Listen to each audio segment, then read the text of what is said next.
To start off with, I will ask Dean to introduce the Dublin Bay Biosphere, and then we'll hear from Sean, who's over in the Isle of Man Biosphere. Thanks very much, Eleanor. So the Dublin Bay Biosphere is on the East Coast. Obviously, part of the biosphere is within a capital city, which is not unique, but certainly rare. We have quite a large population living within our biospheres, over 330,000 people live within our biosphere. And obviously that brings with it its own pressures and challenges, but also the benefits to give people, particularly during these times, an opportunity to get out and explore nature. And it's our job then to connect with them and to hopefully encourage them to act responsibly, which is part of what this is all about with No Litter, Leave No Trace. Biospheres are all about collaboration as well. I want to share with you something that we're launching there in June. I don't know if you can see that, but we have a Dublin Bay Biosphere Award. Now, this is a Scout badge, and it's a badge that young people can earn by getting involved with our biosphere. So we're asking young people to get outside and get active, explore the world around them, learn about the processes that are going on, learn about the impacts, both from humans and in a positive sense and also in a negative sense, and to identify ways that we can support nature. So either through conservation or through awareness raising. So that's what this badge is all about. And this badge was actually inspired by the Isle of Man. So the Isle of Man have a Scout badge, which is very successful. So part of Biospheres is all about that collaboration, learning from each other. So it's great to say that, you know, this is coming to fruition. It's going to be launched next month. And it's all down to the collaboration that we share. So I'm going to pass you on now to Sean. Hi, hello everybody. Thanks for having me, and I'm pleased to be representing Biosphere Isle of Man. My area of interest is the Manx Upland estate. Luckily, or not, the Isle of Man government own the vast majority of the uplands in the Isle of Man, which gives us a nice sort of level of management and regulation, so we can ensure that they're protected nicely. So we've got about 20,000 acres of upland in the DEFA estate, and about another 4,000 acres that are in private ownership. So we're quite lucky in the fact that about half that area is what we refer to as registered heath on the Isle of Man, which is essentially intact moorland and areas of peatland. Some areas are deep peat. We're shortly going to embark on a large-scale peatland restoration project. We're quite lucky that we haven't had extensive peat extraction in our uplands, but it's quite historic turberies going back 150, 200 years that we're looking to address over the next sort of 18 months. And probably the thing that the Isle of Man uplands is most known for internationally is that we have the highest density of breeding and wintering hen harriers in Great Britain. So and that sits hand in hand with our the way that we oversee the management, and especially the areas of moorland are managed in a traditional fashion. So we have some prescribed rotational burning, heather cutting, and low grazing densities of sheep and in some cases cattle. So I'll be happy later on to answer any questions or anything at all that I can do to help here today. Thank you. Fantastic. Thanks, Sean. That's a lovely introduction to the Isle of Man. I didn't actually realise how much upland area you had there, so that's really interesting to hear. And I think it's very different.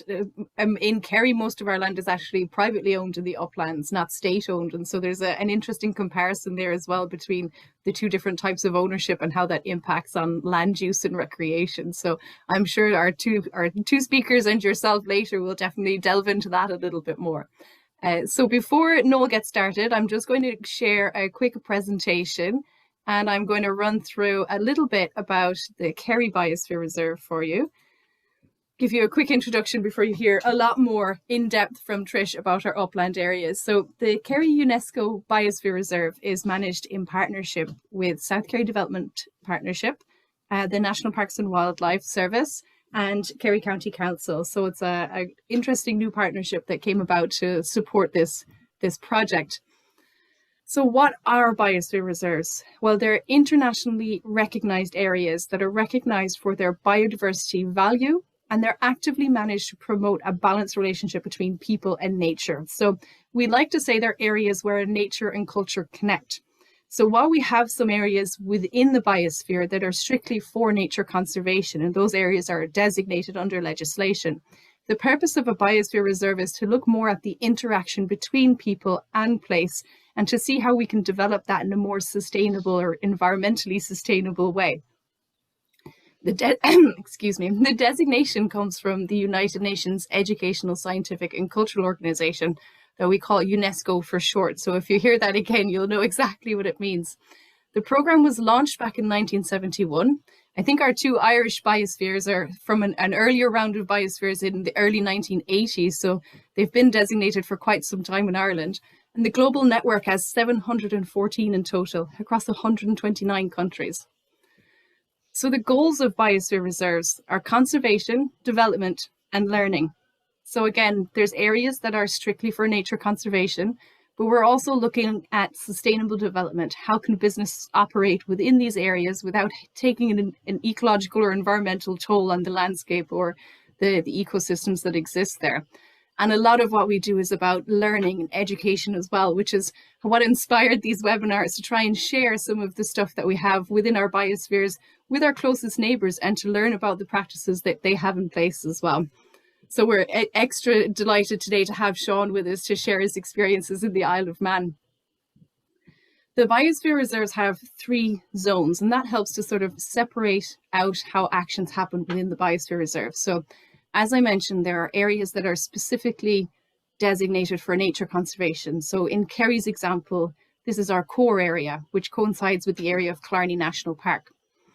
And then in the buffer zone is where you start to see environmentally friendly or environmentally sustainable actions taking place. So in Kerry, this covers a lot of the MacGillycuddy Reeks, which is the area where Trisha's project is operating, and over into the Paps mountain range, which is on the eastern side of County Kerry as well.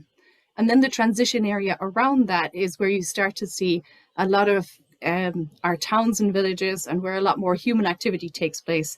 And it's there that we're trying to encourage this sort of education and conservation mindset to support the work that's happening in the other 2 zones within the Biosphere Reserve. So what are the unique features of Kerry Biosphere Reserve? Well, we have the only Indigenous wild herd of red deer in the country. There's over 140 bird species, several bat species, rare invertebrates like the Kerry slug, maybe not the most glamorous of animals, but definitely a worthy one. There's rare and legally protected plants like the Kerry lily and the Killarney fern. And there was recently a new discovery of plants as well in Killarney National Park, which is the only known population in Ireland. So it's a very interesting place in terms of biodiversity. But it's also interesting in terms of how we're using the landscape and how people are impacting it as well. So this is all our funders that we'd like to thank, and we'll cover that more later in the talk. So for now, I'm going to invite Noel to share his screen and share his talk with us. Thanks, Noel. Excellent. Thanks very much. I'm going to share the screen now, if that's okay. So good morning, everybody. My name is Noel Doyle, and I'm here to represent Leave No Trace Ireland. I'm delighted to be here and to talk at the Kerry at the webinar, talking about biospheres, because they are highly relevant to what we do at Leave No Trace Ireland. You know, the biosphere, the UNESCO biospheres, they're about the interaction between people and the environment, very much on the front line, which is such an important thing. So I'm going to talk a little bit about who Leave No Trace are. So Leave No Trace, we are Ireland's countryside code for responsible outdoor recreation. We try to promote and inspire responsible recreation throughout the island of Ireland. We are an all-island organisation, and we do this through education, research and partnerships. So we are a global movement. We're found in over 90 countries across the globe. We began in the United States, and we've been in Ireland now for over 10 years. We work across Northern Ireland and the Republic. We are a registered charity. We're launching our new strategic plan in June this year, and we've become embedded in policy in both Outdoor Northern Ireland Action Plan, and we're part of Cumberla Tools policy as well. And we're also support the United Nations Sustainable Development Goals. So the main issue is, why is Leave No Trace necessary, or why do we want to change people's behavior? And we find that despite people caring for the environment, they're often unaware of the impacts that they are causing. Our Leave No Trace techniques, we help people to become aware of the impacts that they can cause in the environment, and we teach them how to make good decisions. And we believe that if we all work together, the cumulative effect of people working together and making correct decisions can have enormous positive influence on reducing impacts. The Leave No Trace message and our principles, which I'll discuss later, are grounded in science, and we just have some research that conducted by our partner organizations over the last year, particularly during the pandemic, saw that there was a surge in recreation. People felt the need to get outdoors for their physical and mental well-being, and there was a growing demand for access to off-road trails and access to green spaces. People felt that, and not only that there was an increase across demographics, there was an increase in walking between different age groups and different demographics. But what we also found was there was a general lack of knowledge into what the correct behavior was to do in the outdoors. People were unsure if they were having an impact. And as well as that, people indicated that they were going to be more likely to take part in recreation in the future. So this presents a potential for Leave No Trace. There was, unfortunately, increased impacts with the increased number of visitors to these outdoor areas. And I'm just going to briefly discuss some of them because they're particularly relevant to upland areas that don't get as much management as we would like. We have the increase in PPE littering. There's the increase in wild camping. There's damage caused to honeypot sites. The wildfires. I think anyone who's aware of the Kerry Biosphere saw the devastation wrought recently with the wildfires. But there's also other social impacts as well, such as crowding, issues with parking and access to facilities, and over-tourism. And these impacts are quite relevant in upland areas because of the vast geographical spread that these upland areas can have. It makes it very difficult to address these issues or to get to these areas. So the impact of PPE littering, it's a new impact that kind of arose during COVID, the impact of masks and disposable masks, and they've just been left in the outdoors. And while we do want people to be safe, we always promote people to use reusable masks and to bring all their rubbish home with them. The next one will be wild camping. Ireland is quite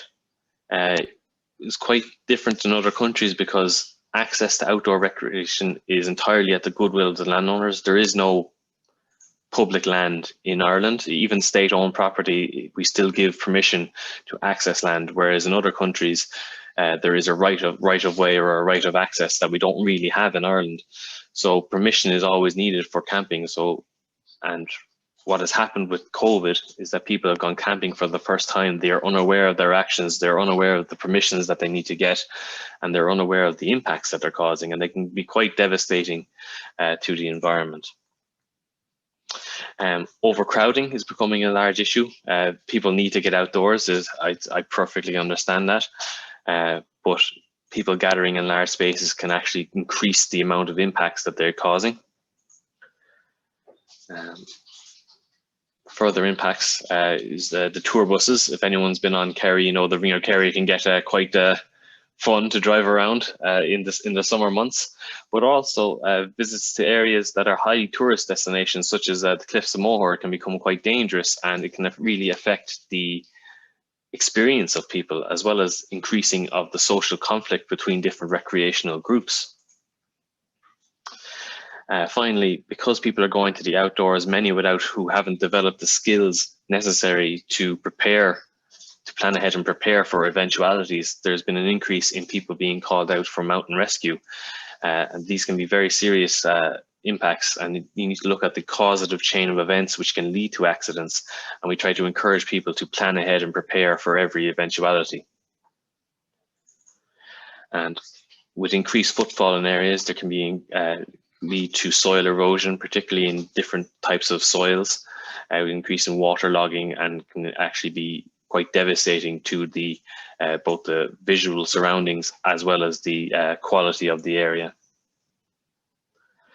And because I'm in Mayo, I had to put in Patrick, because I know the future presentations would all be all about the reeks, but I had to put in that visitations to famous tourist spots such as Patrick has increased dramatically in recent years, and this has caused quite significant widening of the trails, which has left visible scarring on the mountainside.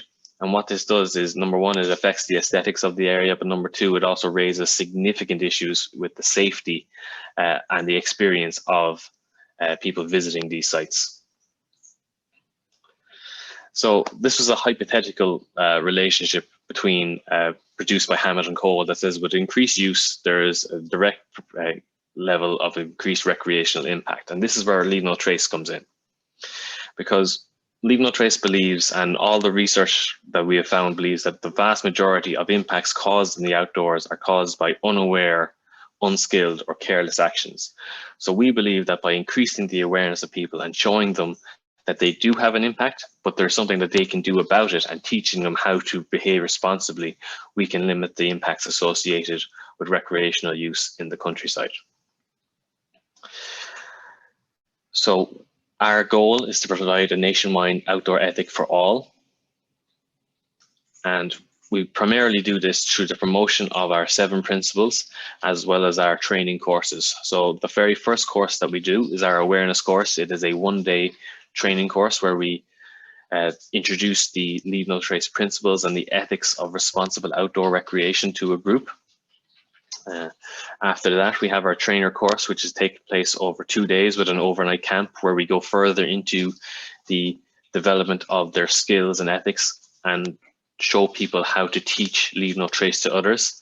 And the final course, which is actually an intensive 5-day course, which kind of further develops the skills and communication of our trainers to be able to deliver trainer courses and awareness courses to be custodians and promoters of Leave No Trace.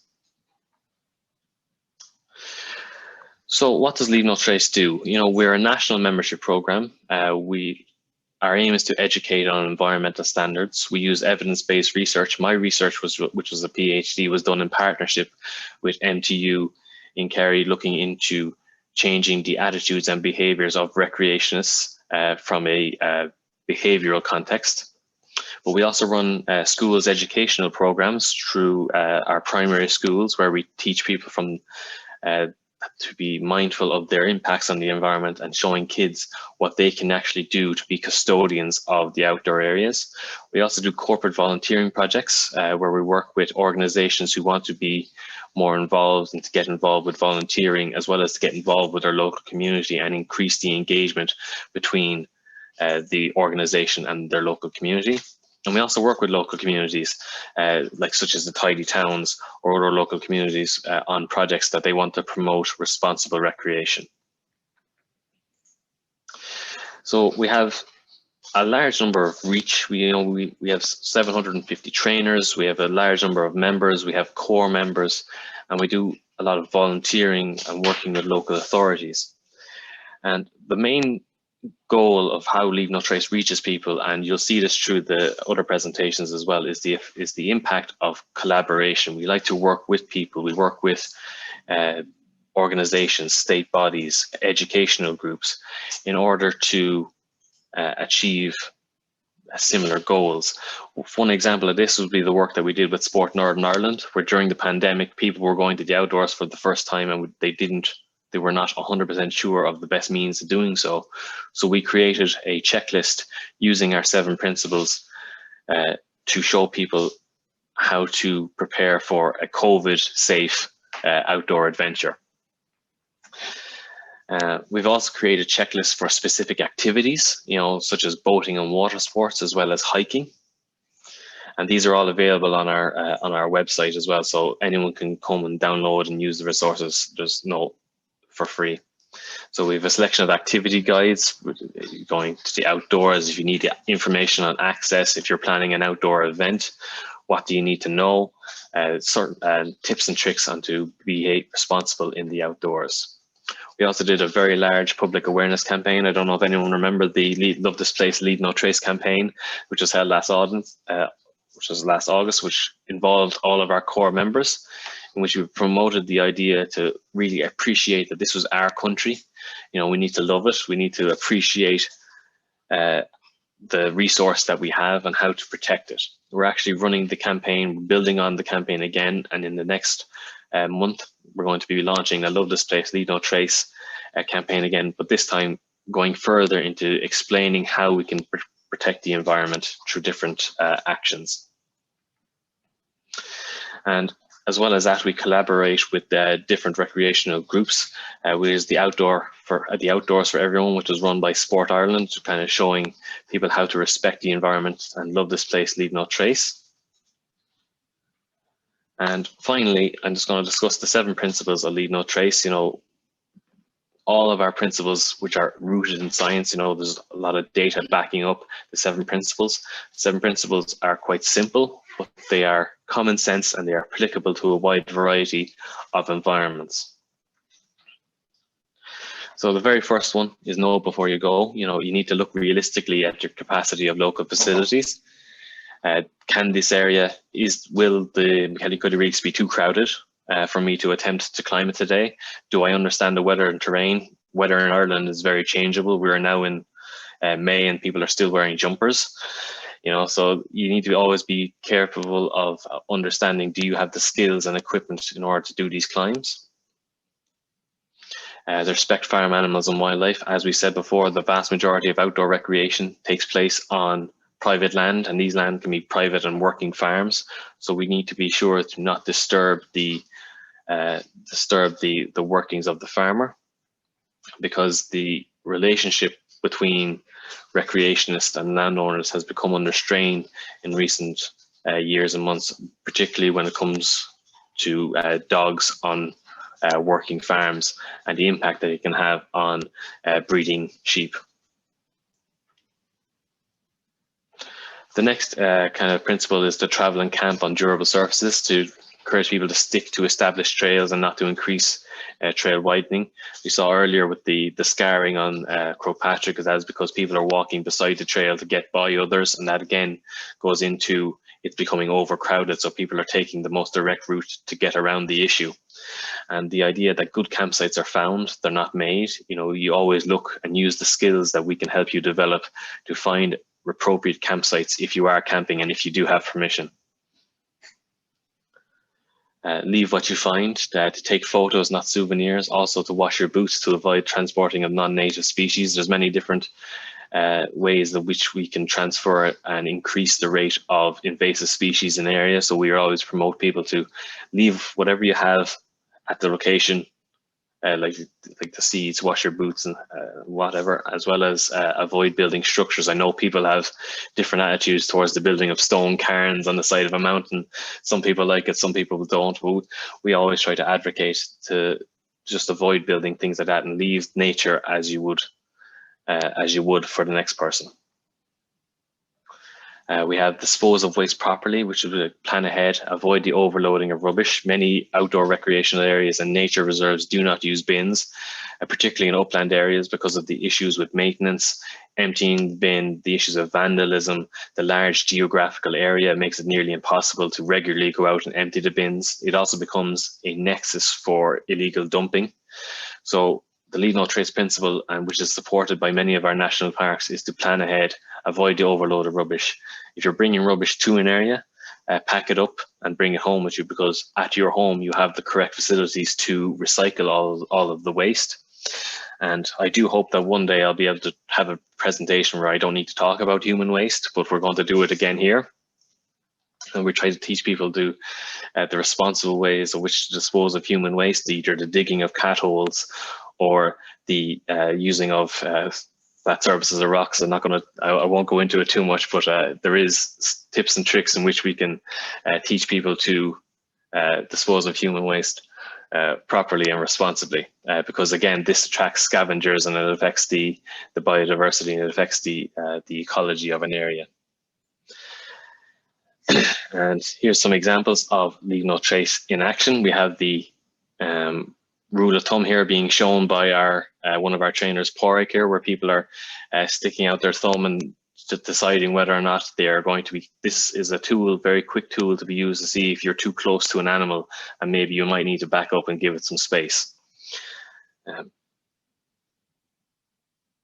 And again, one of our 7 principles, which is minimize the effects of fire. I'm going to mention again the devastation that has been wrought recently with wildfires in Killarney, as well as the Mourne Mountains. Again, leave no trace. We advocate that you always seek permission and know the local rules and regulations before you even consider bringing a fire. There is a lot of things that you can do at home that you don't actually need to have a fire when you go outdoors.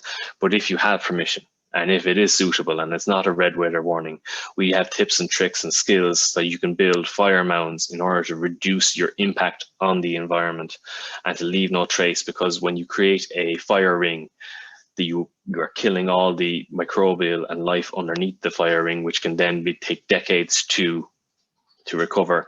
And what it also does, it leaves a visible scar that subconsciously makes people go, oh, okay, fires are suitable or they're okay in this area. And it just causes a kind of a cacophony of problems as people continue to use fire rings in an area.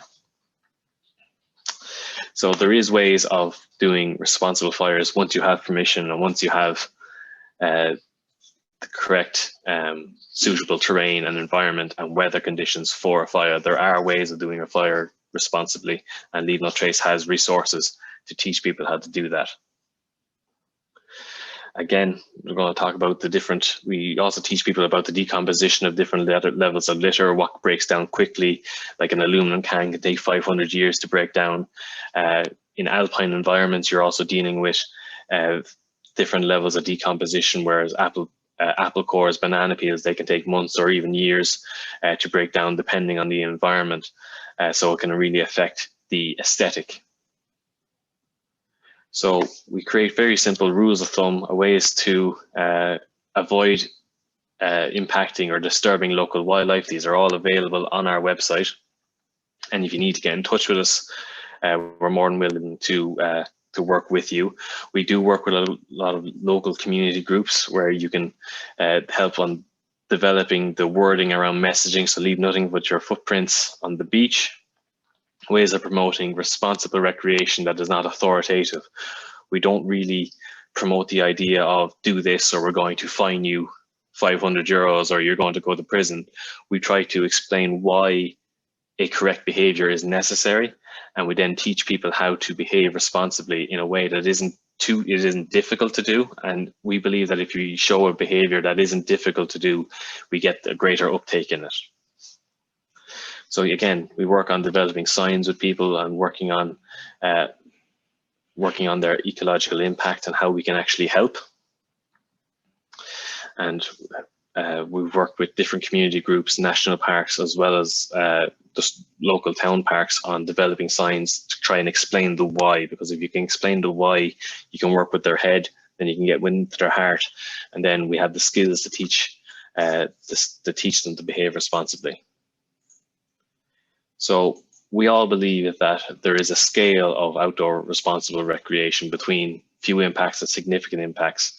And it is a process, but if we can work from the significant impacts on the scale and slowly move across to few impacts, and if everyone can do that, we believe we'll have a cumulative effect where everyone can enjoy the outdoors more responsibly. And we believe that no one will protect what they don't care about, and that no one will care about what they haven't experienced. So unlike regulation or different types of behavioral change, we don't want people to stop going to the outdoors. Everyone understands the necessity of the outdoors, particularly in the last year. But what we want people to do is to really appreciate the resource that we have on our doorstep and to protect it for the future generations. So you can follow us on Leave No Trace. We're on Facebook, Instagram and Twitter, and thanks very much for having me. Thanks, Noel. That was fantastic. That's a really great introduction to the Leave No Trace principles. And I think I'll follow up you in the Q&A to get a few more details about your trainer courses for anyone who's interested. There's a few questions come in, but we're going to hold them until the end and cover them all in the Q&A session. So thanks a million for your talk. And I'd like to invite Patricia Dean in now to share her story with us. Hi guys, how are you doing? Thanks a million for having me participate in this event. Delighted to be working in very close collaboration with Eleanor and the Biosphere Reserve, because it's the importance, and it's great to see the collaboration between the different biospheres. And I'd worked very closely and got a lot of advice down through the years as well from Leave No Trace. So a lot of what Noel has just gone through, I'll probably be reiterating it in terms of what we're doing on the ground and kind of putting a lot of those principles into action. So I'm going to try now and share my screen, and hopefully technology won't fight with me today because it's too early in the week, guys. So I'm just going to, hopefully that this will work.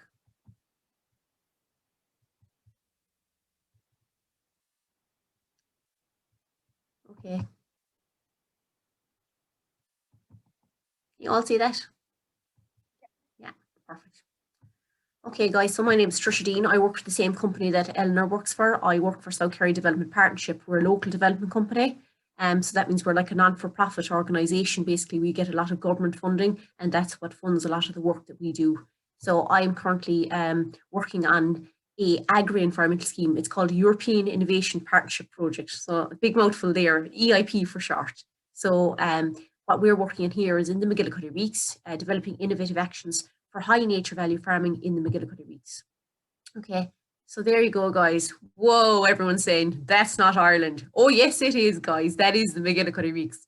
So it's not the Alps. And I am, at the moment, like I said, project manager for this agri-environmental project.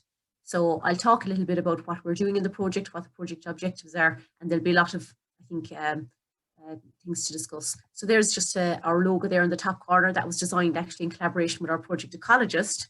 Mary, she came up with a little drawing and then she put her husband off doing it. So it really demonstrates that we are trying to care for the landscape and just working with everybody, but working particularly closely with the farmers themselves on the ground. Okay, so we have a lot of partners to support our work. So it's obviously funded by the Department of Agriculture through the Rural Development Programme, and that's very important. So the Department of Agriculture would be our funders.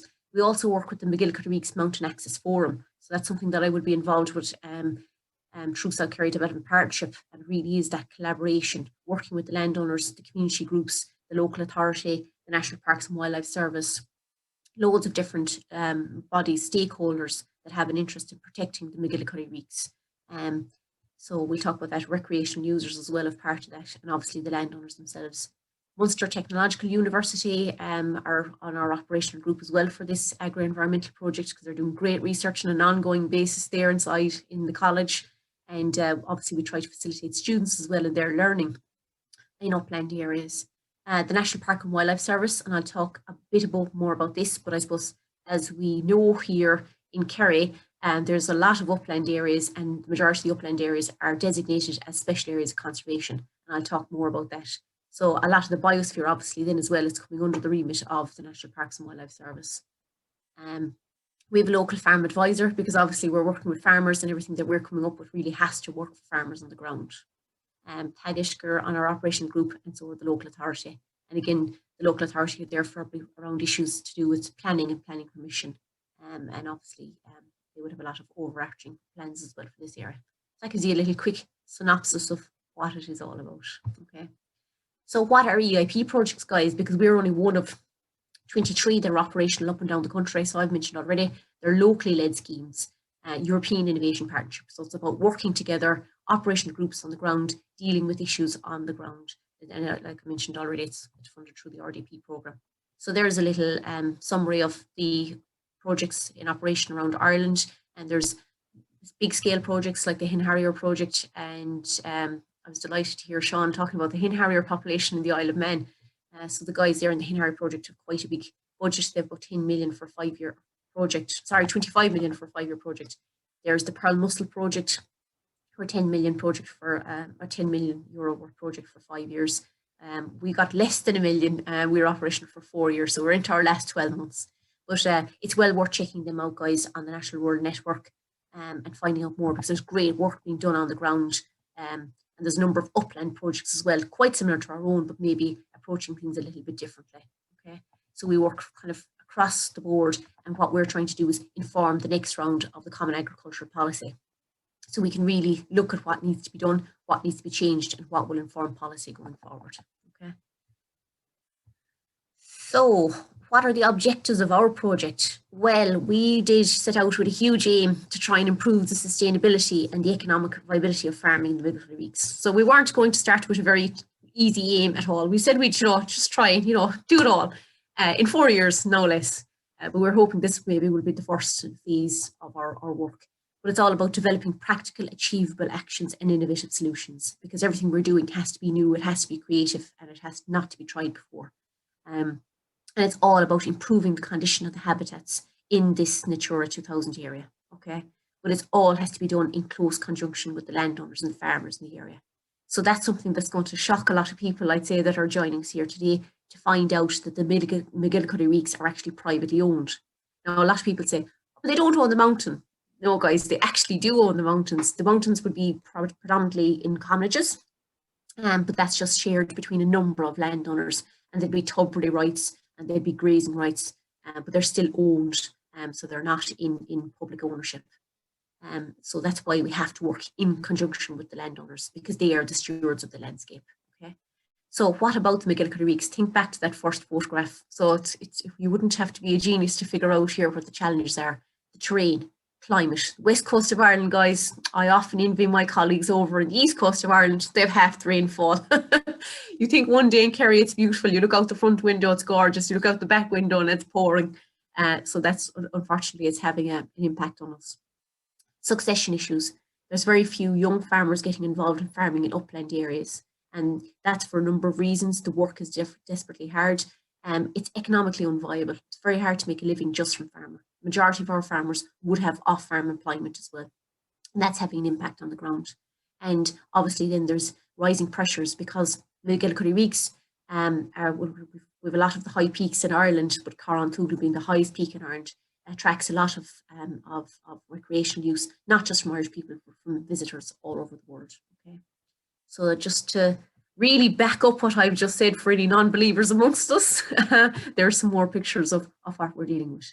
So yes, you do have to be desperately fit when you're working in the MacGillycuddy Reeks as a farmer. Not so much as a project manager, mind you, guys. There's lots of tea drinking to be done, but yeah, it's definitely challenging, because when you think of the nature of this land, a lot of the commonages in these upland areas, they're not fenced off. So when you put your livestock out, you have to then gather them for active farm management, to bring down your sheep for dipping and dosing and shearing, and just managing the landscape.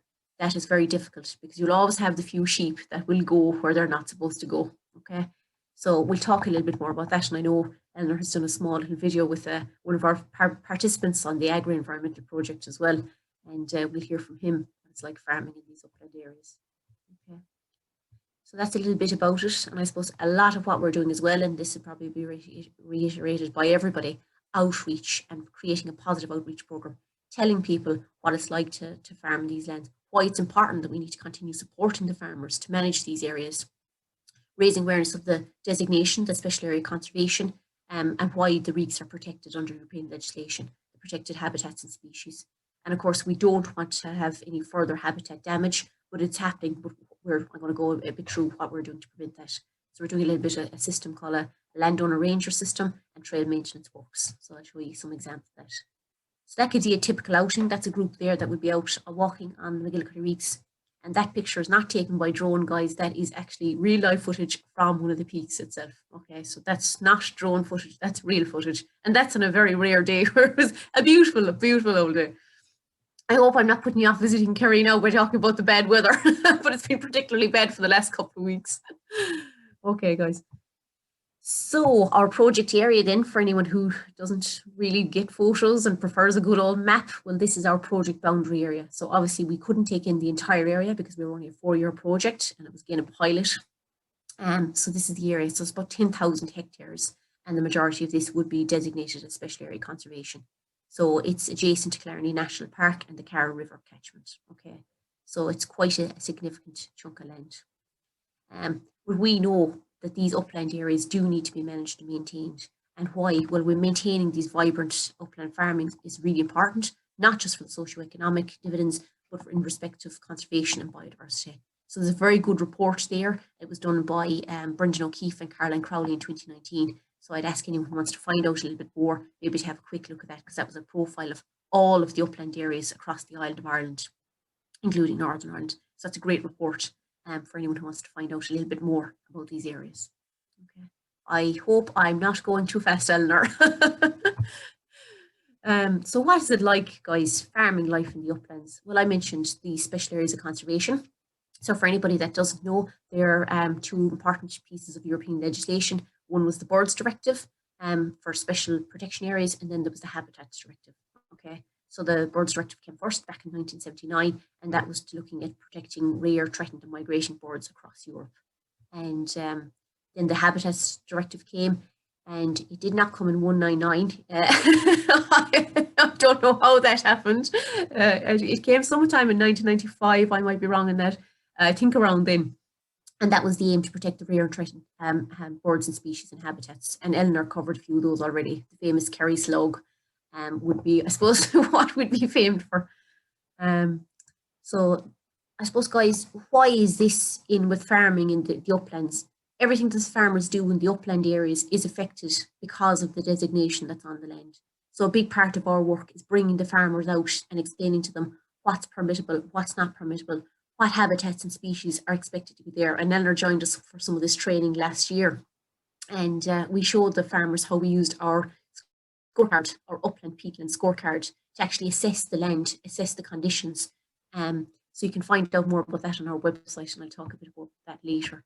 But I suppose, guys, a lot of the work that you would be required to carry out in the upland areas, it is, you need to get permission first. So some farmers we found were aware of restrictions, but they weren't aware of the process about consulting in PWS. So a lot of work that gets carried out in these areas gets carried out without consent or permission, and that's having an impact as well. So a big part of our job is raising that awareness. But then it's about giving practical support and advice and relevant training, not just to the farmers, but to everybody that works with them. So the farmer advisors as well, bringing them on board, and just really trying to increase that awareness of what these designations are, what they mean, and maybe looking at the land that, yes, it might have restrictions. Why is it special? Why is it protected? And it's so important to know that, because a lot of people would look at these areas as not being very highly productive. They'd be saying, ah, sure, it's stony, rocky, old ground. But when you look in terms of what's there, like the red grouse and the hen harrier in a lot of these upland areas, there's lots of species there that are in decline. So again, it's about putting a value on this, not alone to look at the other things that we get from it, the ecosystem services, the clean water, you know, the fresh air, the carbon storage, the recreation. So these upland areas are giving us an awful lot, but we haven't valued it to date. We've been concentrating on productive land. So there's a couple more photographs from our training. So there's our project ecologist. So for anyone that's interested, our project team consists of myself, a part-time project ecologist, Mary, and a part-time administrator, Mariana. So we're a team of two. And there we are, just doing a very simple demonstration event with the farmers on kind of overgrazed versus undergrazed land and the impact on water quality that has. So it's a very practical thing, again, where the farmers can see the impact of trying to get the management right. Okay. So I suppose, guys, with this results-based system, it's all about incentivizing farmers for improvements. And again, this is very new. I suppose, well, new when I say it's been tried and tested now in a lot of areas.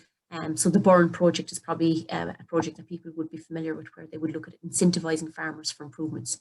So it's all about the better condition the land is in, the higher the payment that you get. So it's all about the habitat quality, and that's working very well. But at the habitat condition, we look at the landscape value and the richness of biodiversity. So it's increasing the knowledge then. So if you're saying to a farmer, you're not scoring very well, this is why, there could be an open drain feeding into a watercourse. You know, it's about then working to improve that score and make the changes and get the buy-in of the farmers on the ground. Okay. So again, guys, this little fellow, or bracken. So we call this ferns locally here in the ground, but it's bracken. So everyone's going to say, well, what's the harm in bracken? It is native. It can be naturally found, obviously, in woodlands, but it can encroach onto peatland habitats. So people would say, well, it's probably going back to woodland. But when you think about it, guys, our wet heath, our dry heath, and our blanket bogs, that's what this land is being protected for. So we have to try and manage this then because it can shade out the heather that should be found in these areas and the sphagnum mosses, and it can lead to the loss of the heat of the bog habitats. Okay, so it's generally obviously found in drier ground. Don't anybody correct me now telling me that you would never find bracken on bog, but it can spread, and that's the point about it. So there you see it when it's in full growth, and that can be, you could lose a person in there. I've often taken a shortcut and decided then afterwards not a good idea. And then afterwards you could be looking at potential fuel fire source as well, because the dead bracken, you know, it would be quite ignitable as well by fire. So this is something we have to deal with. So what are we doing to deal to treat this bracken? Well, we're doing a number of initiatives under this project. Trampling by cattle. So cattle are kind of multi-use actually on the mountain. They can trample down the bracken, and that can actually slow down its growth if it's done repeatedly. So the cattle would be brought in to do a little bit of trampling. Cutting. So we brought this robot, a remote control robot. There you see it in the picture. We brought it right up to the side of the mountain on a very cold, horrible day to demonstrate, you know, that there are other things that can be done here. And then obviously we would use some glyphosates as well, but you can see there that we are very cautious about where we do that and how we do that, because as our farmer there is demonstrating, we put a blue dye in so we can see what's been sprayed. But again, that would be very site specific to make sure that you're not near any water courses, and it's very important. So we're looking at a different range of measures for dealing with the bracken and different systems. And again, each site is totally different, because when you think about some of these areas, how inaccessible they are, they can be quite challenging. So we write annual work plans for the farmers, and that takes into account the terrain, it takes into account what would be suitable in what area. So it's very site-specific work plans that we do. And that's probably been the challenge with previous agri-environmental schemes. They've been very generic, and that's challenging then as well, because they wouldn't always deliver on the ground. And we know that from the more recent reports, that we still have a loss of species and plants, and decrease in our birds, our upland bird populations. Okay. So what else do we be doing? So the ecologist got very excited when she was looking at this site for the first time, the beautiful heather. And I was like, okay, it is beautiful, but when you look at it from a production point of view, it probably wouldn't be great, because it would be very hard to get grazers in here to try and manage it. Again, some of this can become degenerate, and it could be a source of fire. And you can see then exactly where it is. It's not something that you can just go out with your tractor. Same with the previous photograph there of the bracken. Not something that you can just drive out and kind of say, right, I'll take care of this now in 2 minutes flash. This is a group that has to come out. So what we said we look at is, we didn't want to take it all out, because obviously it is beautiful ecologically. It would be very good for different species, but you still want to get management of it, take out the degenerate heather. So we actually got some of our participants to go in and cut it out, tin it by hand, and then stack it. So again, this is very close to forestry, you can see there as well. So it's not an area that you'd want to be trying to do a controlled burn on, because you know, you don't want to take out a whole area of forestry. And again, trying to get the weather right, there are constraints, and we could talk about burning, and we'll talk about it a little bit more later. But again, it's just trialing different innovations, trying to see what would work, what's doable on the ground. And the farmers have been very supportive. They kind of sometimes, I think, you know, think we're crazy, but they're still willing to give these different initiatives a go. Okay. So scrub, guys, this is probably gorse, and this would be still a good shelter for a lot of species, and it would be good for a lot of birds as well. But obviously, when there is dense gorse as well, then it can be a source of fuel for a fire. So accumulated vegetation, that's why we need to continue to manage these areas, because you can get the balance, but it's just trying to strike the balance. So again, it's just about looking and making sure that our balance is there. Okay, so we don't want areas going wild, but we don't want them overgrazed. So we're just trying to find the middle ground, and that's very, very important. Okay. So there's more of our cattle. And it's not just cattle, I suppose, guys, and that's important as well. Like, this is just, these photographs here probably demonstrate, you know, that you can have your dual grazing, because the cattle are very helpful also in terms of grazing back on Fanon. That's what it's called locally here in Kerry. So everyone else, I think, would notice purple moorgrass or Millennia. So the cattle eat that during the summer. So we do nearly strip grazing, so it's controlled grazing. And that's just to demonstrate, yes, for anyone that believes that no, there's no sheep grazing in the upland area. So that's the cross of Carrantoul there behind you, the middle photograph with the 2 sheep. And that just demonstrates that, yes, those sheep do absolutely go all over the place. Okay. So again, it's just about supporting the farmers to fence off these areas and try and manage them and try to get the grazing balance right as well. Okay. Hard work must be rewarded. And I don't know if the photographs are doing justice to the hard work that's involved in managing these areas. I hope they are, because these areas are really difficult to manage. So there you can see the guys, and they were very innovative with how they decided to bring up an IBC tank for water. But again, water, you think that upland areas are full of water. There never seems to be a drop of water when you want a drop of water in the upland areas in the height of the summer. So again, if you're putting cattle out there, you have to think of your animal welfare. And again, if you're doing treatment of bracken, you know, you need a certain amount of water as well to do that, because we want to protect our water courses and keep away from our water courses. So there the guys came up with a little system themselves. But even guys with looking at the weather conditions that we have, and I know I referred this to the start, you know, it is tough going. It can be quite isolating as well, working farmers by themselves. So we're trying to come up with everything that we can to kind of support the farmers to carry out this work. So there's a ram pump. I hadn't heard of these ram pumps before, but we started working these because they don't require any fuel source. It's just pressure pump to take water, and we can use that then for the livestock and for the other jobs that need to be done in these upland areas. So we're bringing back all of these old things were done. So again, guys, I think Noel might have mentioned these, the rhododendron ponticum and our invasive species. Yeah, so a lot of people would tell me that these are a beautiful plant. Oh, they're a beautiful flower. And I'm like, oh, I know, but they are an invasive species. They do take over, they do encroach, and they do spread, and they can really have a serious impact on the habitats. So this is something that we've undertaken on this project to try and get management. Now, we are only a 4-year project. We should be a 10-year project, really, if we wanted to kind of tackle these areas fully. But we've started to try and really work with the landowners again to knock back this, because otherwise the place will be taken over. And a lot of people will be aware of these in areas like Connemara and Mayo as well, where the rhododendron ponticum is a real issue. And even alongside us in Killarney National Park, they're challenged with the last number of years trying to get management of the rhododendron ponticum. So how are we doing it? Well, we said we'd have to work with farmers and the policymakers. So we've been doing a lot of research, and we were saying practical approaches are essential. So it has to be practical. So we could come up with a lot of ideas, but if it can't work with the farm on the ground, there's no point. So we're supporting collective work. So instead of me as a farmer trying to go out and try and treat my rhododendron, we brought together groups. We trained up local people. This was other farmers that maybe applied to get into the project and we couldn't fund. We asked them, would they be interested in some local work? Would they be interested in getting the skills and the training to go out and support this work, a source of local employment? So this is really, really paid dividends. As you can see, they're very happy. There's a great social aspect to this work. So socially, environmentally, and I'm missing one of my sustainability ones now that I'm thinking about it. It's really, really paying dividends. Because economically, that's the one I was missing. I knew I was missing one, the most important, money. So the money is staying locally, guys, but it's the skills development as well. So it's very important, because if a farmer was trying to take on something like this themselves, they'd find it very, very challenging.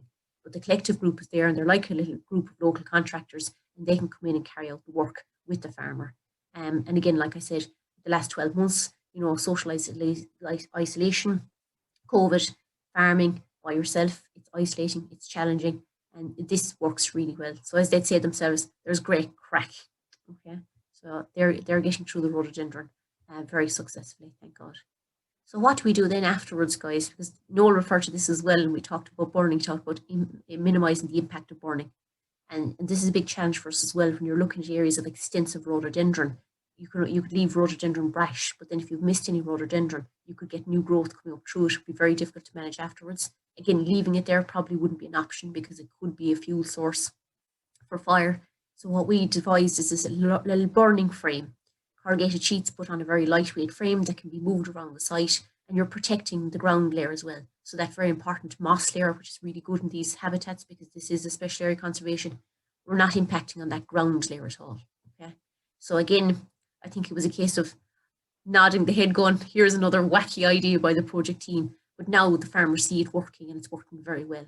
So instead of having intensive burn, because rhododendron has got a high calorific value, so that means it burns very, very hot. So that would really have a very negative impact on the ground.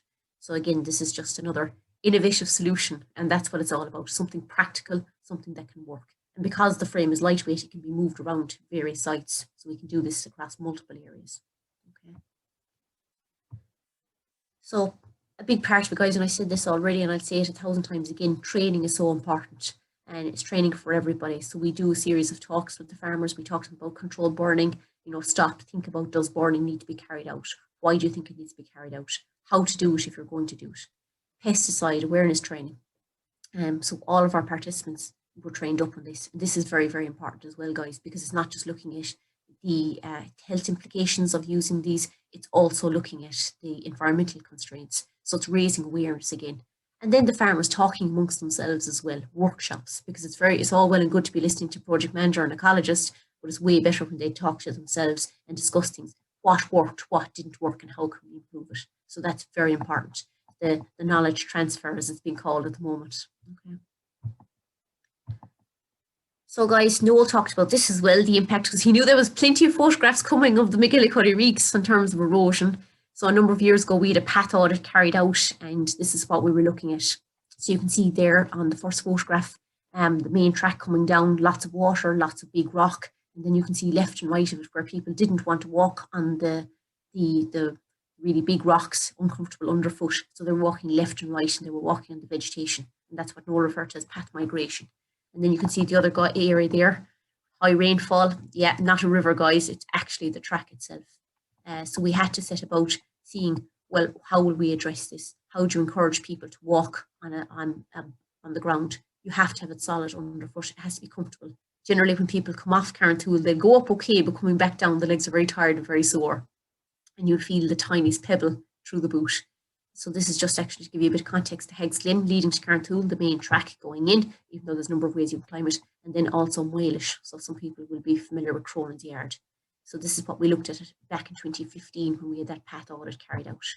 So a number of recommendations were made, and those recommendations included working with people locally to build skills.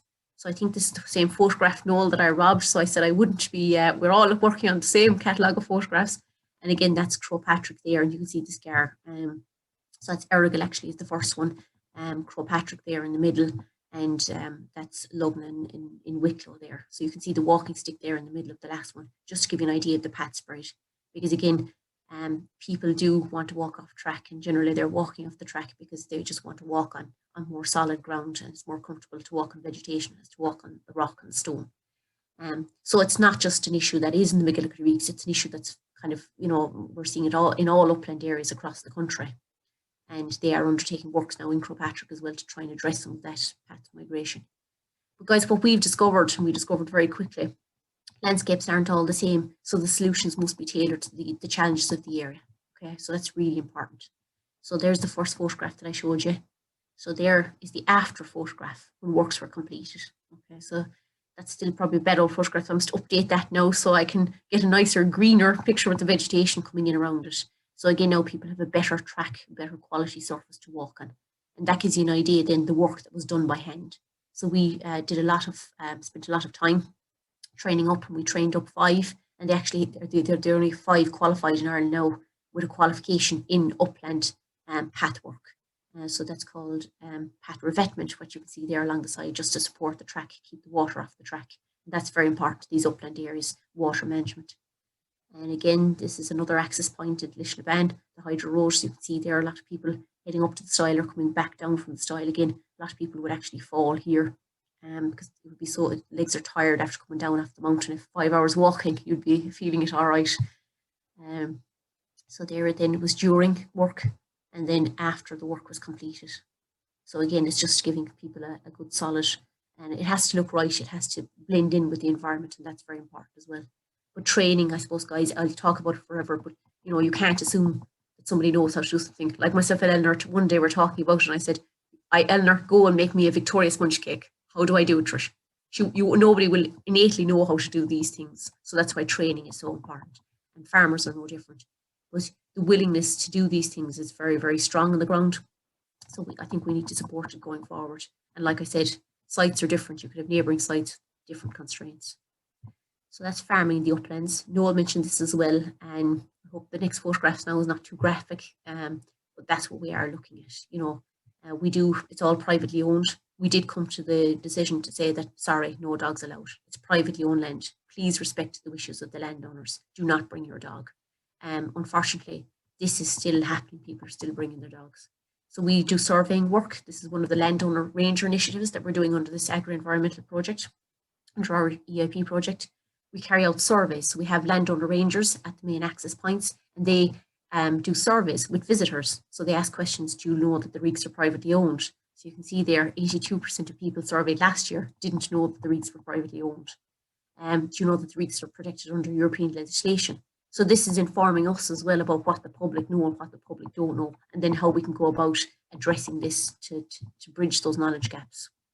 So there were just a few more of them here as well. Do you think farmers play an important role in managing or protecting the mountain environment? So yes, absolutely. The majority of people said it's very important. So people have an awareness that farmers are needed. This goes back to what Noel said as well. A lot of people, when we asked them, you know, do you consider organic waste such as banana peels, tea bags, apple cores, and orange skins litter? Yeah, surprising, nearly 40% of people, yeah, they kind of were like, well, no, it's fine. They're grand because they're biodegradable, you know. So that tells us we must do some more work. Are you aware of any protected species or habitats? No. So again, most people don't know that the reeks are protected, and a lot of upland areas protected. So we have more work to do there. And then other projects, you know, do you think they're valuable? So again, it's just about working with the visitors, raising awareness, and that's a good way to do it. You're engaging with people, and then you're preventing the person from bringing dogs, or maybe, you know, wearing the wrong footwear, or not checking the weather forecast beforehand. So it's a lot of that collaboration. I think Dean said at the outset here today, it's about collaboration, working with people and getting the word out there. So we're nearly there, guys. So this is another bit of the work that we do. So we would facilitate a lot of site visits. We would do the secondary schools. We did the national schools last year. The Munster Technological University, they would come out and do some site visits as well. We talked about habitats. We'd be sharing in now, like I mentioned at the outset, into the Common Agricultural Policy, and that's been written at the moment. So we're trying to take the learnings from these projects and see what can be brought in forward. And obviously events like today as well, to get the word out there, is really, really important. So that's it. We want a farming future for these upland areas. We want to make sure that we have people that want to live and work in these areas. It's so important. We want to have a value in these areas. And I think, you know, doing that one-to-one engagement, and that, you know, it's very, very important. It's critical. So our path work hopefully will continue. We have a long way to go yet. Getting capital funding is always easy enough, but then getting maintenance funding afterwards is a challenge. So that's it, guys. I think there's great opportunities if we work together. If you want to find out more, you can check us out at MacGillycuddyReeksKerry.com. Find us on Facebook, contact Eleanor. And I think it is important. We don't learn from talking, we learn from listening. So I think it's really important that we continue doing that. So thank you very much, guys, and I hope you've enjoyed the presentation. And yeah, welcome any questions that you might have, and I hope I didn't go too fast. No, you're grand, Trish. I'm always laughing at you saying don't go too fast, because that's always the first criticism of my presentations, is I tend to speak quicker to get them over faster. So it's too quick. So thanks so much, Trish. I always enjoy, even though I've heard several presentations from you now, I enjoy hearing about all the different work that happens through the project, even though your specific focus is the agri-environmental aspect of farming in the MacGillycuddy Reeks. I think there's a lot of different pillars that you have to operate under to address those issues. So it's really interesting. Now, I do have a lovely little video that we made just last week. Trish filmed it. So I'm going to share that with you now. Remember to share this sound as well. Hopefully that will work. And it's just a couple of minutes, and it's with one of our farmers in the Reeks. And away go. Right, I'm Paul Sheehan. I found here on the tail end of the lab. Sorry, now hold on 1 second. I think we've got this one. Okay. Right, I'm Paul Sheehan. I found here on the tail end of the lab, and what I found was mostly Scotch sheep and mixed into vegetable stuff and powder. All my life, I took over the farm. My father died in 1990, and I took over the farm after that, and been farming here since. We had trouble in 1998 then, the mountains of these stopped with the cottages, and up to now we still didn't hardly know what with the stopping rates of the mountain. But hopefully the EIP program will do a lot of stopping out the cottages for us now. Very good. And Paul, you're a participant in the European Innovation Partnership Project. That's right. And what does that involve? Well, we can maintain the habitat of the mountain to the best of what the program designed. Keep the heather at the proper height and spread it back in during the year. And control the sheep for how long they stay up in the commons, keeping the right state over it. Like all commons stay up to 1,400 feet above sea level at Lochaiton, so it's fairly high. All depends on the winter. The winter's here is counting out. This winter gone by, it wasn't too bad, you didn't get much frost and snow. If you get a lot of frost and snow up there, it's very high. It makes you very happy. And Paul, you have a lot of walkers walking through your land then trying to access quarantine. We do up Caher, as you see yourself, on the very bad state. And I'm fighting with you to go 3 years to try and get something softer than that. An awful lot of roads in Caher. Caher, always the bank, what we call it, and the patch is coming to drain and such now. Getting broken down. Very broken down. And dogs, Paul, has been a problem in the past. It has, but you know, when you're signing it, slow down big time. People are getting into these things, but people will always catch their ankle in the job. But it's not as bad as before. And Paul, that's probably a strange thing for people as well. They don't know that the ground is privately owned. Most people think they're much rights as ourselves, but that's what we speak them right. People think the commons is free for all. Then once you get into commons, it's free for all. People will walk through what they like. And Paul, financially then, like, it's obviously hard to make a viable income from sheep farming, and even with a couple of sucklers. It's nearly impossible. I work part-time, my wife works, and without it, I don't do really so well. The payments look good, but see what happens here, Patricia, you know, the winter long with us, the feeding could run from December right up to the New Year. The feeding cost all the winter can be very high here. And Scotch sheep, then Paul, you mentioned, obviously we know they're the kind of the best suited sheep to the uplands. They're best suited, good few people have tried crossbreeding, but for us, Scotch is the best to work with, Patricia. But the profit will be low then on the Profit will be Scotch. low, but if you had to crossbreed interest, you'll be at a higher cost, and would you get the same return out of it? I don't know, I don't. We lamb later, where I lamb nearly about from the 12th of April on. You have some chance of getting more growth, but that's the time of the year to lamb. So it's challenging. And Paul, what do you think about the future of farming in these areas? Do you think we're in trouble? Well, the very simple thing is, Trish, if the BPS is ever, which is going to be put a bit in next 2023, if that's ever affected, it's serious implication. Small schemes are great with it, but the BPS is our biggest payment, and if that is maintained for the year, it's finished. There are a lot of small schemes going with it, they're great, they're a big help, and it keeps the farm interested, but after that, I don't know. The small schemes, Paul, like the European Innovation Project here, is that going to change your mindset now on maybe that we need to value the water more and the carbon more? We know nothing about plants and mountains before the EIP program was here, such as the biggest study we ever saw, to the health board. Yeah.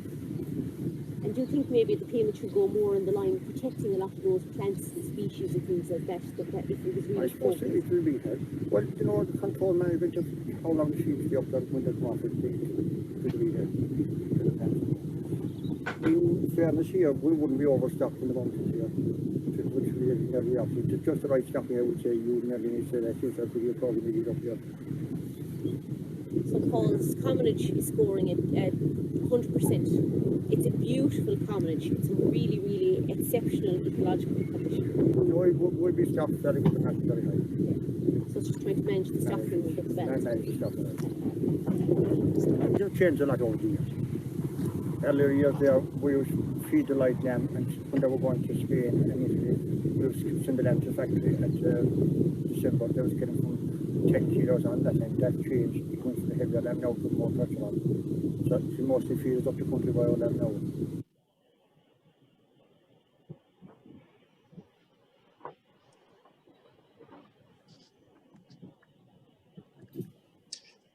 Thanks very much for sharing that, Eleanor. Trisha, I have to say, there's a lot of hope you fantastic could hear it work. okay. It was a bit quiet. but the There's a subtitles wind helped. noise in the background, so I tried to do the subtitles to cover all the important points with it. So we were on Paul's farm halfway up the mountain, so definitely the background noise of the wind was a little bit difficult. It's not a bad place to be, but look, you're doing amazing work, that's for sure. It's actually Wow. the view from his farm behind me today, so he's got a lovely spot. Yeah, he's very proud of what his participation. He's been a participant on the EIP project, and he was actually involved with the Mountain Access Forum that I referred to earlier. And you know, he's always, like he said, oh, we've been rowing for a long time, Trish, because I was trying to explain to him we can't do path restoration works inside in the SAC. We need to go for planning permission. So you know, it's just about kind of, he was like, why and how can we do it? And he wants to go doing it now. It's a big process, but he's very proud and he's very supportive of the work we're doing. You know, but like, he's challenged because he said himself, like he said it before, he's nobody really to take over the land from him. He's got a couple of children, but they have no great interest in farming the upland area. You know, that is going to be a challenge going forward. Yeah, I don't know if you're aware, but on Howth, we're looking for a goat farmer. Just throwing that out there. I hope we won't have to come to that here, Dean. Don't be taking our farmers up there now, Dean. We need them down here in Kerry. If Noel and Sean, you're happy to, I see Sean's turned on his video, but Noel, if you'd like to turn on your video and join us again, there is a few questions coming in, so I suppose we can all jump in with whatever is relevant there. And if anyone has any questions, you can drop them into the Q&A. So there is a few comments coming in. Oh, someone said 45k a year for the goat farmers, not bad there, Dean. So you might have a bit of interest. It was advertised in Ireland, and there wasn't anyone that had the right skills, unfortunately. So it's gone further afield. But that's a really, really great conservation project. I mean, you know, managing the heathland through goat farming, and the added bonus is we have these goats that are the native Irish goats, and the only population of them, having this amazing place to enjoy, fatten up, and you know, hopefully maybe see a few extra goats down the line.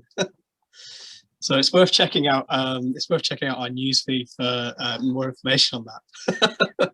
So, just following on from that, I wondered, Sean, if you'd like to tell us a little bit about how the uplands are managed in the Isle of Man. I know we've heard from Trish about the bracken management, managing the heather for different species and for the agricultural reasons as well. What kind of issues do you have in the Isle of Man that you're managing for? Yeah, so essentially all the same sort of issues really, but on a different scale. Obviously, our hill ranges are more accessible.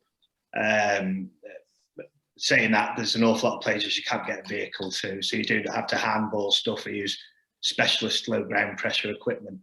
But essentially, our uplands are predominantly grazed by sheep. We do have some cattle in places where we've got a new agri-environment scheme coming online this year.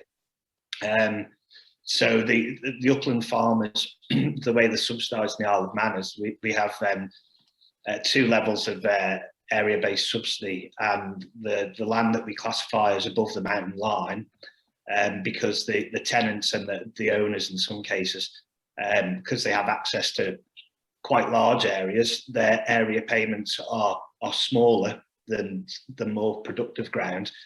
And in the past, so the last decade, it's been essentially based on an area payment, with the only sort of ecological sort of direct benefits being that any farmers could have downsized their flock numbers, but we never really had a particularly current problem of overgrazing. So the new scheme now is kind of leaning towards a stewardship scheme. So they're going to have to, the farmer's going to have to do an annual management plan and just basically feed back to our department what work they've carried out. So essentially a positive land management, really, that's what we're aiming for. We think on the whole most of them are doing a reasonably good thing anyway.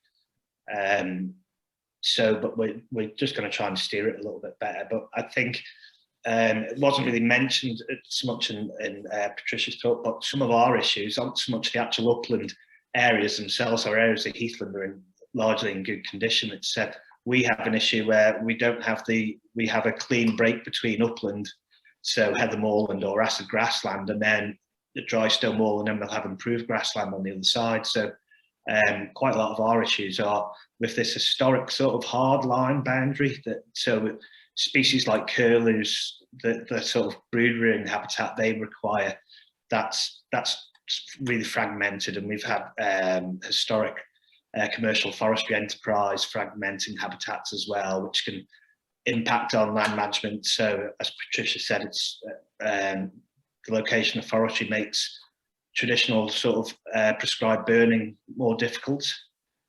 We still support prescribed burning, but we've got it highly regulated. I think we're the first jurisdiction close by that regulated burning in such a way, and we've had for about 15 years, you have to be licensed to carry out burning on what we classify as registered heath. So I know in the UK, they're just starting to look at that now. So we've had that in place for a while, and it's worked really well. And another thing another good overlap is stakeholder engagement. So it's vitally important. And even though a lot of our upland area is publicly owned, you know, you're still dealing with farmers, somebody's livelihood and the socio-economic factors. And so I've been involved in this for a long time, and stakeholder engagement is absolutely key to delivering any positive outcomes. You can't make anybody do anything under duress, so they need to be on board all the way, and it's quite rewarding, you know, to be able to be in a position to talk to these people, and you know, a lot of the time they do understand, but there's some areas that they don't, and I think they're prepared to listen as long as you don't dictate to them and shout at them and say you must do this, you must do that, and bring them along on the journey, and that's the most positive outcome. And you know, by and large, it's working for us. Do you find that there's the same issues that, like Trish was talking about there, with some of the landowner ranger surveys that were completed, where there is quite a distinct lack of awareness in ownership issues of the land, whether areas are protected or what habitats or species are protected if they are protected areas? Is there any surveys done in the Isle of Man that would give an indication as to what people's understanding of that is, whether they be landowners or recreational users? Funnily enough, we are, or a colleague of mine is going to embark on it. We do an annual outdoor visitor survey and focused on different areas, and this year it's going to focus on the uplands. I think by and large our upland estate, or the uplands in the Isle of Man, it kind of they're not neglected, but they're taken for granted because they're largely in public ownership. So we have the reverse situation, so we have an issue now, or private landowners have an issue where people assume that their private land is open access because our government-owned upland estate is open access, so for pedestrians, so you can go anywhere on our upland estate as long as you're on foot.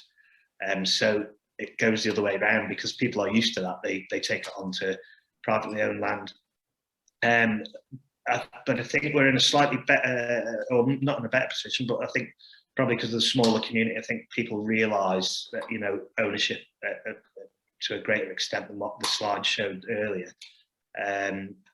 They probably, the general public, probably don't realise how important the habitats are for ecosystem services, and particularly carbon storage and flood risk management. But you know, we're working on that. You know, people with an interest, they understand it, and they see the social media feeds and the press release, but the general public don't. So it's reaching out. So I've taken a lot from this today, and you know, both the presentations have been most useful. Leave No Trace, I think that's a great initiative, and in our case locally, we've probably got lots of different user codes, and you know, different versions of the countryside code and bylaws, and they're all in different places and have evolved individually. And I think the Leave No Trace is essentially bringing all those things together, and it's really, really interesting, something I'll follow up on. And I noticed that somebody, Graham, mentioned on the chat about that, so I'll pick that up from later on. Yeah, sorry, Noel, you might be happy to speak on that. Graham has asked, is there any sort of correlating or anyone that represents Leave No Trace in the Isle of Man, or is there a Leave No Trace Isle of Man organisation, or how does that work? Is it international? Well, we are international. We do have 90 countries. It's our slow take on world domination. But to the best of my knowledge, Leave No Trace does not have a presence in the Isle of Man. We do, we do have. And our Leave No Trace Ireland is an all-island thing, so we do have an office in Tollymore, and we're working in Tollymore to get project officers, so we have greater collaboration with Northern Ireland, and we do hope to in the future work more with the United Kingdom on promoting Leave No Trace. But as Sean already said, there already is organisations in the UK that promote responsible recreation in this activity or that activity, so it's quite a it's a different situation between Ireland and England and Britain, but we do hope to in the future work on collaboration projects, and I'm always always excited to be working with others in different countries and stuff. Fantastic. Well, it's great we've made the link now between Biosphere Isle of Man and Leave No Trace as well, so maybe that's a partnership we'll see into the future. Yeah. We've had a question come through from Justin Ivory, and it's more of an observation with the question. So he says, first of all, brilliant presentations. Obviously, education, awareness, and working with communities, farmers, and landowners are paramount. And this is something that he raised over 20 years ago. To be truly sustainable, we have to recognise that there is an upper limit on the number of people an area can take for a given activity or tourism. Obviously, zoning and spreading the load would help, but still, we have to start recognising that numbers have an upper limit. That needs to be quantified as steps taken to handle it. It is not an easy topic and shied away from, but given where we are now, it needs to be discussed. Living in Wicklow, he has seen numbers increase incredibly over the last 20 years. And I know you look at how other areas are managed, the Great Barrier Reef National Marine Park, they limit the amount of visitors that can visit the Barrier Reef. There's a limited number of permits. So, is that something that would could be incorporated in, how best to manage the pressures? I might take that. It's a massive issue, isn't it? Yeah. We did do a little bit of this work. We endeavoured to kind of, start the process, and get people thinking about it. So it on the Mountain Access Forum was, we asked people to register for their events. So we were predominantly kind of aiming at the walking clubs. And we were looking at commercial events because Carrigtwohill is Ireland's highest mountain. Commercially, there's a huge amount of commercial operation going on in MacGillycuddy Reeks. People are guided, so you could be paying anything from €25, and in the boom times, like there was packages of €1,300 per person to take people up to the top of Carrigtwohill. Guided tour, you get the history, you get the packed lunch, you get the even meal, the transport. They were the good times. I don't think anyone now, but still. And again, that's very hard for the landowners themselves because they're looking at their land, being degraded. And they could be impacted by it financially as well because of the impact it would have on their agricultural payments. But there's nothing back to the landowners, so they found this hard. So what we said we'd do to try and manage the numbers is we'd ask people to register their events first. So we focused on the big walking clubs and on the commercial organisations. We asked all the guides that we knew that were operating in the area to register the event with us first. We asked for groups of 10 or more. Okay, so majority of the local guides, no problem in the world. They were kind of going, look, we know that this is a valuable resource and it needs to be managed and needs to be maintained. We had 3 main reasons for doing it. It wasn't so much to limit the numbers, but it was more, if you had a car park that was going to be full and the capacity of the car park was 40 cars, and if you knew that there was going to be 300 people going on a commercial event on that day, you could have a bus of 50 dropping off and there could be several buses. So we said, right, we'll try and divide out the footfall over the different access routes. Okay, so we asked them to do that. Also because of the farming activities. Obviously, if I've taken a week or a week and a half to gather my 200 sheep off the mountain and then suddenly there's a group of people walking up in the middle of them and the sheep are scattering everywhere, I'm not going to be happy as a landowner. Okay, and then the other reason was just in terms of the footfall itself. So they were the 3 main reasons to try and, manage it. So like I said, the cooperation, the support from the commercial sector, from the guides was very, very good. It wasn't so good from the recreational users themselves, unfortunately. We got a fairly heavy kickback. People were saying, you're trying to stop us. You're trying to restrict it. And we were like, well, no, we're trying to get a feel for it, And they were saying it should be higher. It should be more than groups of 10. But what they weren't looking at is the cumulative impact of all little groups of 10, aside from the other people that would be just in for a walk anyway, that wouldn't have to go through the registration process. Because we were looking at, I did the numbers the other day and I had to do them a few times. We have people counters, data counters at the access points. So that combined with the visitor survey was giving us very good data in terms of numbers. we looked at, it was 239,000 people on Carranthool in 2018. And people were going, oh my God, that's not possible. So it is something that we are going to have to consider. It's going to have to be something that will be considered. People aren't going to be happy about it because they don't want to be restricted and they do see it as a restriction. When you look at it, it'll have to be considered. It will have to be discussed. And I think that's something that Eleanor will know from all the biospheres, and you will know from more than I will, because I'm only looking at just mountain range.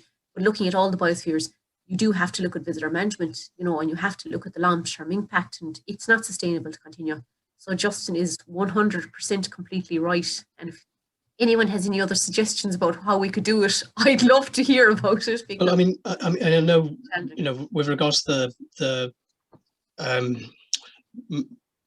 Barrier Reef, the marine park there, that there is an entrance fee to take part in any of the activities. You know, so you buy you buy an activity, but with that comes a $10 license fee, and that goes to the management of the area.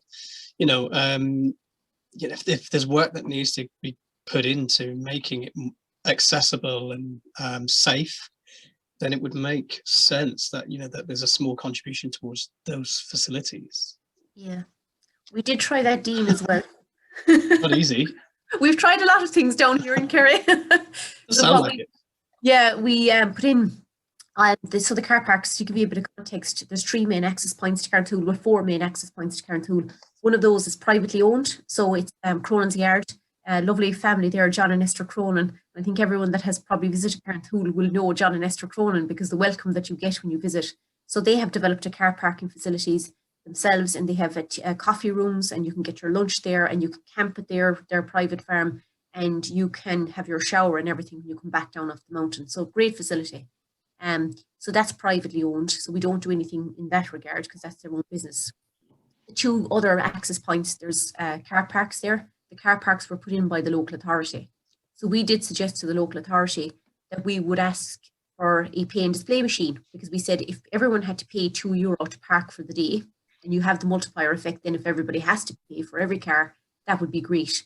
But the local authority were very hesitant to do that because they felt that people would park back down in front of the lay-bys, they'd park in front of gates, they'd park in front of houses, they wouldn't pay the €2.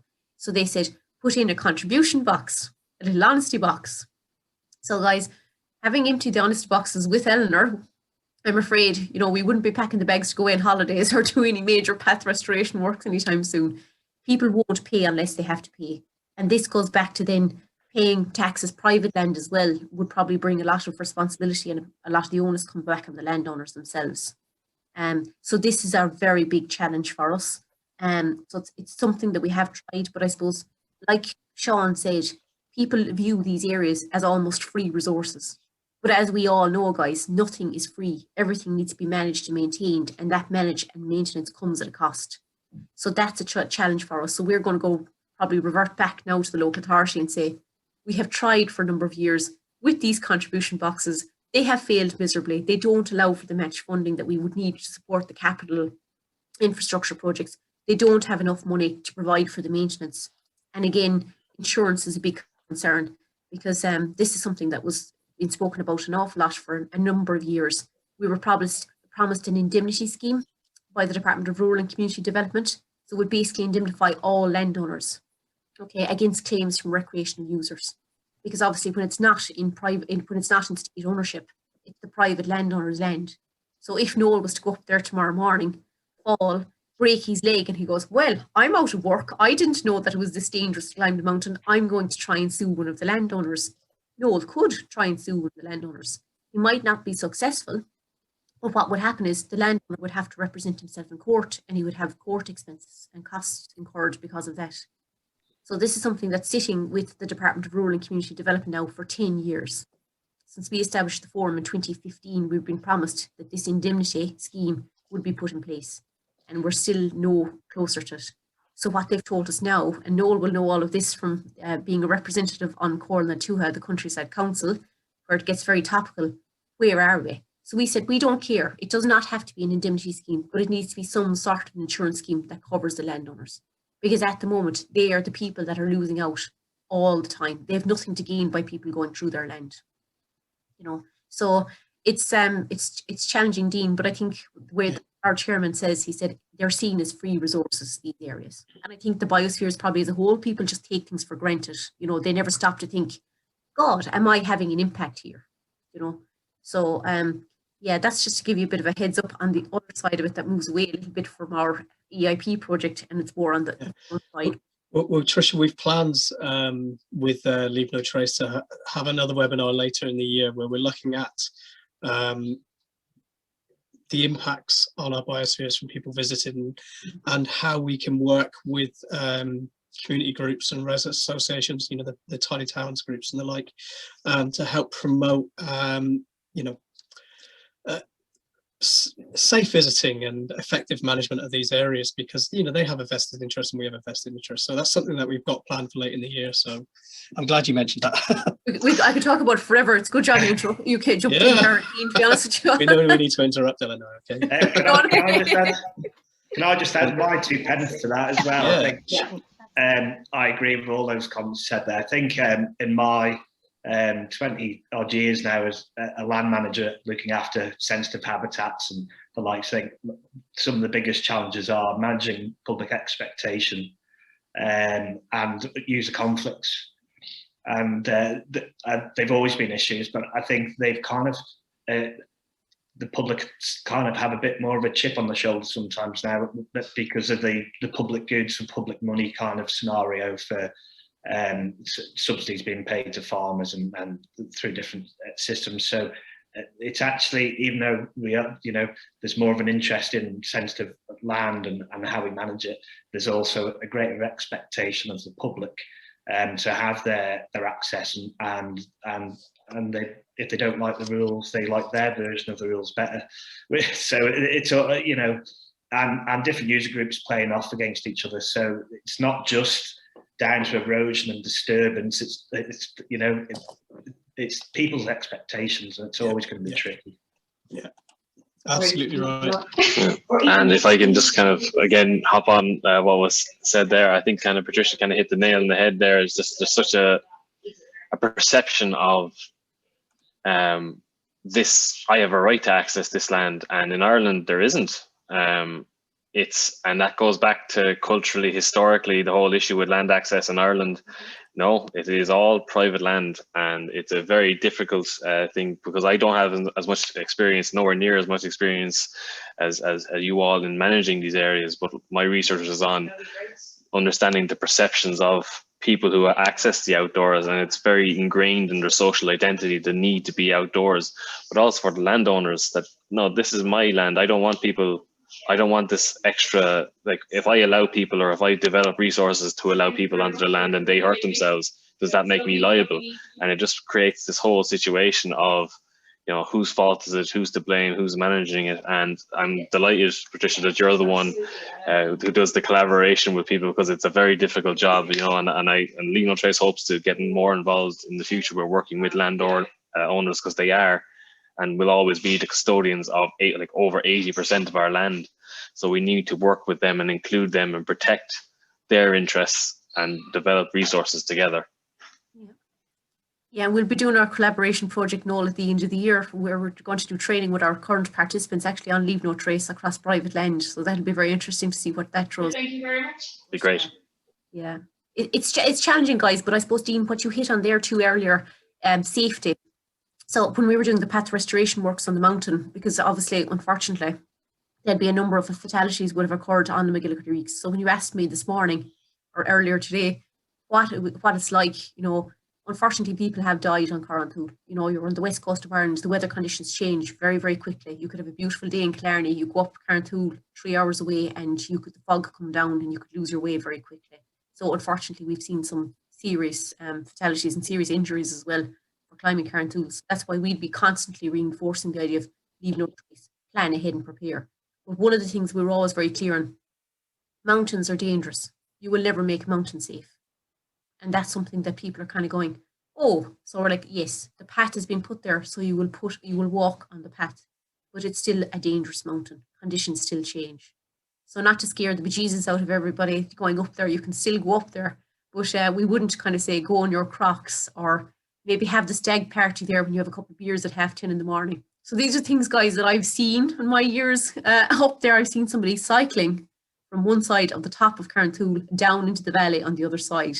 So I had to ring that evening to find out, did the gentleman in question, who was an American visitor to the area, actually make it down off the mountain in one piece? So when you think about it, guys, like we've seen it all. But yeah, it's a beautiful landscape, but it's what we're doing is not for safety, because they're just, mountains are dangerous. They present challenges, and a lot of unseen challenges that you couldn't account for, you know. So I think that really highlights the need for collaborations, like you're talking about. You know, when we think back to Noel's talk there about preparing ahead, and the ethics of Leave No Trace is really about being able to get yourself in and get yourself back out safely with minimal impact. And I suppose that ties into a lot of the work that you were looking at in managing those upland areas as well. So it's great to see those collaborations going on. Absolutely. There's a comment there from Adrian Carmody-Smith, who's just saying, newly arrived to the beautiful Bridia Valley, and really enjoyed the presentation. I think, you know, the comments that we've had come through, that it's been really, really appreciated by everyone. So it's the Brida Valley. So Adrian, Brida Valley. Yeah, that's right in the centre of the Reeks. It's probably one of the most remote locations in Ireland, I'd say. Brida Valley, okay. Apologies for that. I told you before, a recipe is recycled when it's written. Dean, we'll just bring you down and we'll give you a little guided tour. Oh, I think that'd be amazing. I'm thinking maybe Kerry for the summer, you know, because I'm not sure we'll be going anywhere else. You along, I think, with about 40% of the rest of Ireland. I think everyone's planning a visit to Kerry this summer. Absolutely. Maybe we'll go to Mayo instead, huh? No? Yeah, always welcome. Always welcome. Just maybe space out your going to the mountain. It does get very busy. Yeah, it's definitely something to consider. Yeah, to think shoulder seasons, not main peak season. Definitely, if you're visiting. I just had one more question as well about the access issues, the indemnity and the insurance. Trish, when you were talking about that and how it's being planned, is that specifically for the MacGillycuddy Reeks, or is that something that's going to cover other areas in Ireland? And how relevant is that for all the other areas in Ireland if they are all privately owned? Okay, great question. Thank you, Eleanor. So yeah, it is actually, the plan was, and this was by Éamon O'Cuive TD. It was his idea, because he established the idea of a mountain access, because there was lots of access to lowland trails across the island of Ireland, lots of waymarked ways, but there wasn't anything formal in place for upland areas. So the MacGillycuddy Reeks Mountain Access Forum was established to try and look at permissive access to Carnthool. Okay, so there was two pilot areas named for Ireland. One was Binchlave and Galway, and the other one was Carnthool. So they said that they would try and roll out the indemnity in those two areas first, see how it would work as a pilot, and then look to rolling them out across the rest of the country. Because the Galties, Slieve Blooms, you know, Errigal, Slieve League, you could go on forever, name any upland area in Ireland, and they're all in private ownership. So the idea was, yeah, start it out, roll it out. But like I said, that's kicking around now with 10 years. And it's very much a letdown when you're dealing with the farmers. You're trying to manage expectations. Like Sean said, it's managing the expectations of everybody, not just the farmers, but it's also the recreation users and the whole community, the communities themselves, trying to keep everybody at the table. So when you've said something will be delivered and there's no sign of it being delivered, that's really, really frustrating, you know. So that does kind of stagnate some of the process, and it kind of stagnates a lot of the development work that we'd be able to do on the ground. So it's challenging, but yeah, to answer your question, it's just meant to be for Carnthool. It's interesting to hear that then it's not just a Kerry problem, it's really a national problem that is still to be addressed across the island. And Sean, if you don't mind, I'd like to pose the same question to you. What system is in place? Is it because it's state-owned land that there is an indemnity over that area in the Isle of Man? And what happens with the areas that are privately owned there? Is there access granted for recreational users, and how do they manage insurance issues? Yeah, I think largely, so on the government-owned upland estate, which is, like I said before, is the majority of the uplands, it's our open access is known as public ramblage. So for several decades, people have had a legal right to access anywhere on foot that belongs to the government on the uncultivated land. And so as such, people don't have to stick to footpaths, they can walk desire lines, but like it is for pedestrians. Luckily we don't get people putting in claims. People do, you know, break ankles and break legs and stuff as anywhere walking in the hills. And even if they're on public rights of way, you know, you don't tend, you know, touch wood, people don't really come after the government, but the government, you know, I suppose are also an easy target, but well covered insurance wise. When it comes to uplands and just privately owned land in general, people then need to stick to public rights of way, and if they're walking on those, presumably, they're still kind of it's at your own risk, you know, as these things always are. But people can, I suppose we all understand, people can make a claim against pretty much anybody these days. But usually, you know, lawyers are quite good at, you know, defending landowners. That, in my experience, I'm not sure of any private landowners that have been prosecuted for an accident. But we then go on to newer activities, so mountain biking, and now that's kind of been self-policing in terms of what happens. There's a huge cycling movement on the Isle of Man. There always has been.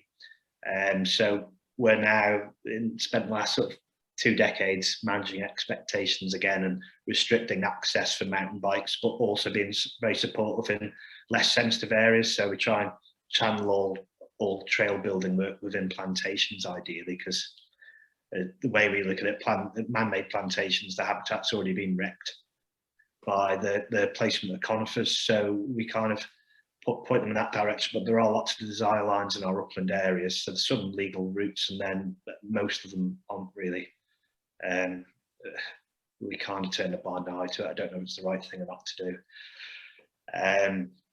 And now we've got another, and you guys probably witnessed the same sort of thing, since all the lockdowns and people getting out and exercise more in the countryside because they've had time, and people that wouldn't have accessed the hills before on mountain bikes are now, because they're buying e-mountain bikes. So there's people with probably less ability and less physical fitness getting to more remote areas. So that has caused some issues, but by and large, it's probably more embarrassing for the people involved than for cost to the taxpayer of rescuing them.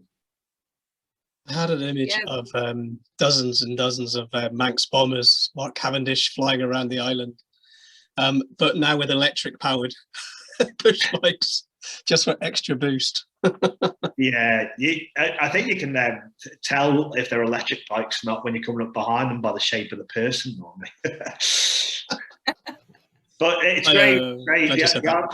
The island's a great cycling destination, and you know we have different elements of the government trying to push tourism for cyclists and stuff, but unfortunately most of it occurs on our estate, and you know we don't have you know, it'll be the same everywhere. We haven't got the money or the resources to devote to what the public's needs for this resource. It's very expensive to keep on top of mountain bike trails. You know, footpaths are hard to keep on top of, but mountain bike trails, Canna Road, they're generally built by volunteers or a co-op of volunteers and some government assistance.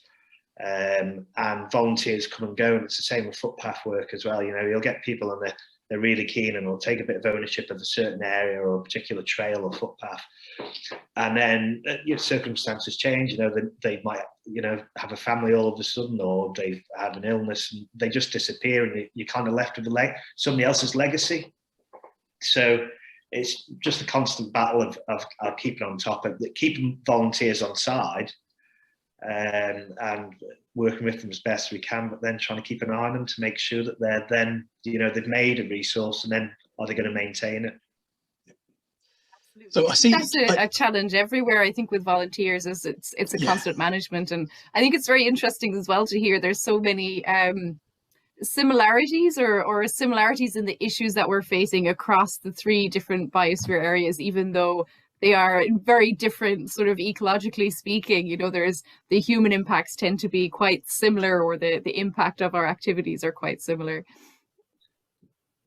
So I see Joe, you've come back in.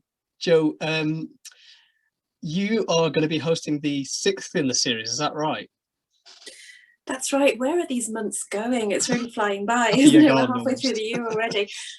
So yeah, look out for our posters and our social media posts appearing shortly on our next webinar. We're all taking it in turns to host this year, which will be on marine nature reserves, our marine nature story. 87% of our biosphere is sea.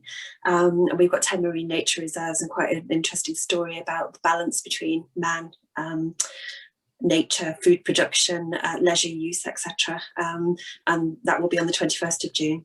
Great, fantastic. Looking forward to that. And Eleanor, this webinar is going to be available for people to view later, as well as the rest in this series. So there's one a month for the whole of the year, marking the 50th anniversary. So where can we view those?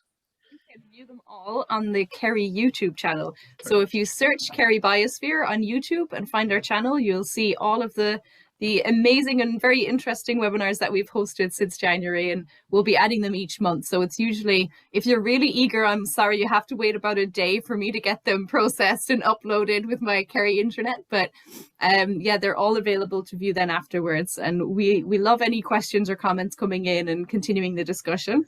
And I think as well, Noel, I just wanted to give you a chance to give a shout out to, I think Leave No Trace are able to start up their trainings again after having to take a break after COVID. So absolutely. If anyone wants more information, where do we go to find that?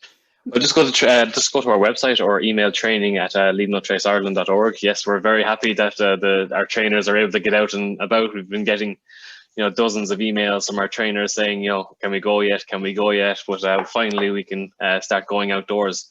And even with that, we're developing an online awareness course, accredited awareness course that'll be launched later in the year.